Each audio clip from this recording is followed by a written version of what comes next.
ISKCON एक ऐसा नाम जो लेने में थोड़ा अटपटा आपको अवश्य लगता है, लेकिन आपको ये जान के हर्ष होगा कि इस्कॉन जो संगठन है उसका निर्माता एक भारतीय स्वामी प्रभुपाद जी के द्वारा न्यूयॉर्क जैसे सिटी में किया गया। गुरुजी, मैं आपसे ये जानना चाहूँगा कि आप ये जो है इस्कॉन से आप लोग जुड़े हुए हैं और क्या ऐसी बात है इस पंथ में, इस संस्था में, जिस पे युवाओं का इतना अधिक झुकाव बन रहा है, जानेंगे आपसे।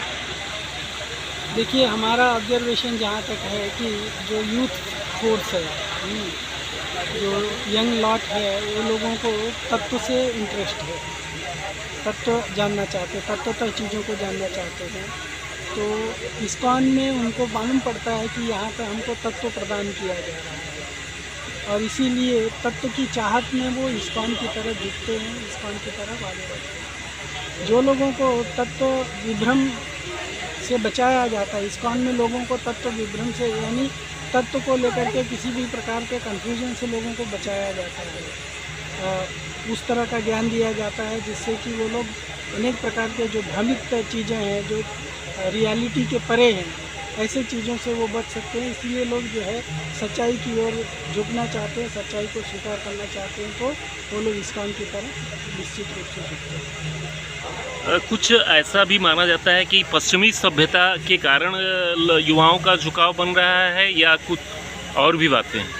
देखिए, पश्चिमी सभ्यता के कारण तो युवाओं का झुकाव होने का प्रश्न ही नहीं उठता है। क्योंकि आप देखते हैं कि पश्चिम देश के लोग जो है, पाश्चात्य देश के लोग जो है, वो इस्कॉन की तरफ झुक रहे हैं और इस्कॉन के शिक्षाओं के कारण पाश्चात्य देश के लोग भी जो हमारी पूर्व की संस्कृति है, उस संस्कृति को स्वीकार कर रहे हैं। आप उनका वेशभूषा देख सकते हैं, उनका खान पान देख सकते हैं, उनका आचार व्यवहार देख सकते हैं।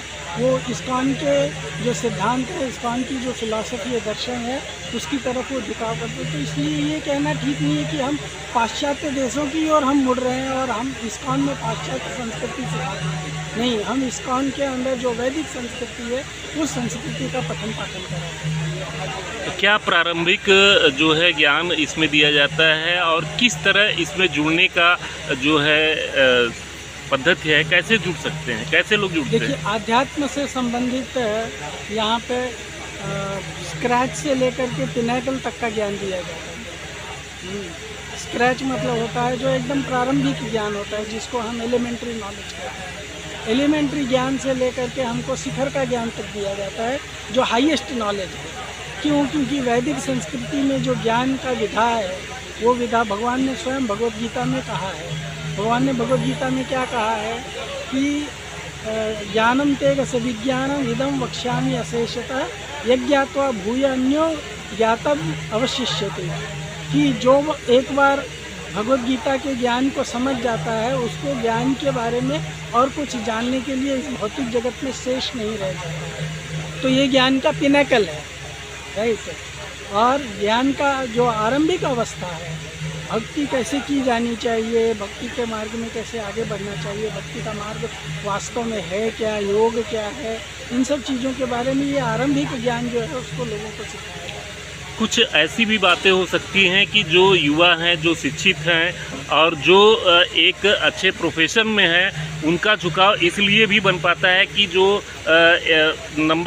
जो हाई क्वालिटी के प्रोफेशन है, उन लोगों का झुकाव इस्कॉन की तरफ बढ़ा है, इससे युवाओं का झुकाव बना है, ऐसा क्या माना जा सकता है? श्रीमद् भागवत में बताया गया है जी, हाँ, कि यजंती ही सुमेध सर, यज्ञ संकीर्तना प्राय यजंती ही सुमेध सर। सो कृष्ण वर्णम त्रिषा अकृष्णम सांगो पांगास्त्र पार्षदम यज्ञ संकीर्तना प्राय यजंती ही सुमेध। सुमेध का मतलब क्या होता है? मेधा मतलब होता है इंटेलिजेंस, बुद्धि। सुमेधा मतलब अच्छी बुद्धि। तो जो अच्छी तरह से बुद्धिमान है, जो अच्छी बुद्धि के स्वामी है, वो लोग किसकी तरफ झुकेंगे? वो लोग आध्यात्मिक ज्ञान की तरफ झुकेंगे। और वो भी कौन से आध्यात्मिक ज्ञान की तरफ झुकेंगे? वो ज्ञान जो भगवान श्री चैतन्य महाप्रभु ने हमें शिक्षित किया है, हमें दिया है, जो वो भागवत ज्ञान है, जो वैदिक ज्ञान है, उस ज्ञान की तरफ आकर्षित है। तो वो शास्त्र ने ही कह दिया है कि ये बुद्धिमानों का बिजनेस है।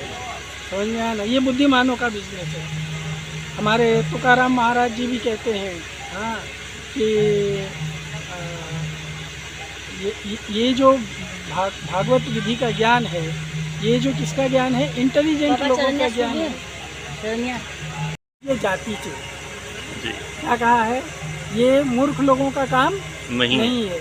यहाँ पे इंटेलिजेंट क्लास के लोग चाहिए। समझ में आया ना। तो ये अध्यात्म का जो ज्ञान है, अध्यात्म का जो विषय है, ये बुद्धिमानों का विषय है।